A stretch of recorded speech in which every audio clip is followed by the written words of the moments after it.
Hello friends, welcome to my channel. ఈరోజు మనం ఈ వీడియోలో మెగా డిఎస్సికి సంబంధించిన ముఖ్యమైన అప్డేట్స్ గురించి అయితే మాట్లాడుకుందామండి.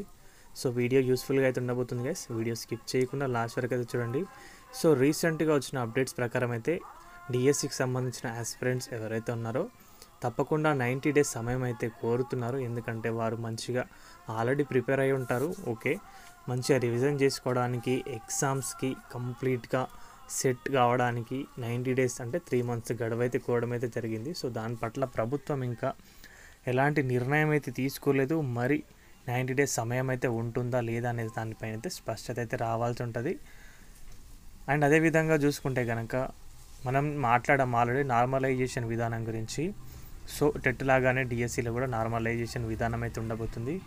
సో నార్మలైజేషన్ ద్వారా అభ్యర్థులకైతే అన్యాయం జరగకుండా ప్రభుత్వం అనేది ఒక మంచి నిర్ణయం అండ్ ఎఫిషియెంట్గా నార్మలైజేషన్ అయితే చేయాలి. ఒకే జిల్లా ఒకే పేపర్ తీసుకొస్తే కనుక నార్మలైజేషన్ విధానం అయితే అవసరమైతే ఉండదు. ఎందుకంటే జిల్లా కంప్లీట్గా ఒకే పేపర్ అయితే ఉంటుంది కాబట్టి. సో కొందరికి టఫ్ వచ్చి కొందరికి ఈజీగా వచ్చే అవకాశాలు అయితే ఉండవు. అందరికీ ఒకే పేపర్ ఉంటుంది కాబట్టి నార్మలైజేషన్ విధానం తీసుకురావాల్సిన పని ఉండదు. ఎవరికి కూడా అన్యాయం అయితే జరగదు. చాలాసార్లు అంటే టెట్లో జరిగిన విషయం ప్రకారం చూస్తే కనుక టెట్లో చాలామందికి అయితే నెగిటివ్ మార్కింగ్ అయితే చేయడమే జరిగింది. అనవసరంగా చాలామందికి కూడా మార్క్స్ అనేవి యాడ్ చేశారు. సో ఈ నార్మలైజేషన్ విధానం వల్ల ఇదే తలనొప్పి అయితే ఉంటుంది కాబట్టి ప్రభుత్వం ఒకే జిల్లా ఒకే పేపర్ తీసుకొస్తే కనుక చాలా మంచిది అని చెప్పొచ్చు. అదేవిధంగా ఎడిటింగ్ ఆప్షన్ గురించి కూడా మాట్లాడుకుంటే కూడా దాంట్లో కూడా సమ్ ఆఫ్ మిస్టేక్స్ అయితే వచ్చాయి. సో ఎడిటింగ్ విండో కూడా అనేది అయితే ఓపెన్ చేశారు.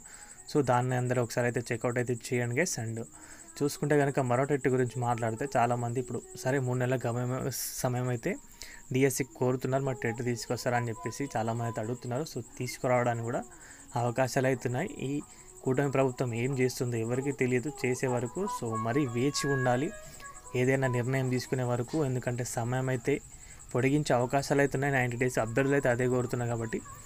సో ఈ సమయంలో టెట్ పెడితే కనుక చాలామంది అంటే 16,347 పోస్టులు ఉన్నాయి కాబట్టి ఎక్కువ సంఖ్యలో పోస్టులు అనేవి ఉన్నాయి.